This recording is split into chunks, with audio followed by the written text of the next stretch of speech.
দেখো, অজয় একটি কাজ 25 দিনে করতে পারে, তাহলে অজয় একটা কাজ কত দিনে করতে পারে? অজয় কত দিনে করতে পারে? 25 দিনে লিখলাম। দেখো, এবং সঞ্জয় সেই একই কাজ 20 দিনে করতে পারে। সঞ্জয় কদিনে করে? 20 দিনে। দেখো, তারা দুজনে একসাথে 5 দিন কাজ করার পর অজয় কাজ ছেড়ে চলে যায়।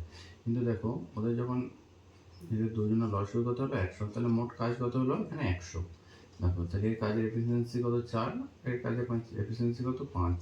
মানে একদিনে 4 অংশ কাজ করবে আর এই 5 করবে। দেখো, তাহলে একদিনে তাহলে একসাথে কাজ করলে কত করবে? 4 আর 5 যোগ করলে 9। তাহলে একদিনে কত করবে? 9। কিন্তু একসাথে 5 দিন কাজ করেছে, তাহলে একদিনে 5 দিনের টোটাল মোট কাজ করেছে 45 100-র মধ্যে। তাহলে বাকি থাকবে কত? বাকি থাকবে মোট কাজ তোমার 100 থেকে 45 বাদ, তাহলে কত পড়ে থাকবে? 55। 55 কাজে কি বলেছে? অজয় কাজ ছেড়ে দেয়। বাকি কাজটি সঞ্জয় কতদিন করবে? অজয় কাজ করে দিল, সঞ্জয় এফিসিয়েন্সি কত? 5। তাহলে কত দিনে করবে? 55 ভাজিত 5 মানে কত? 11 দিনে করবে। ব্যাস হয়ে গেল। এরকম অঙ্ক দিলে এইরকমই করবে।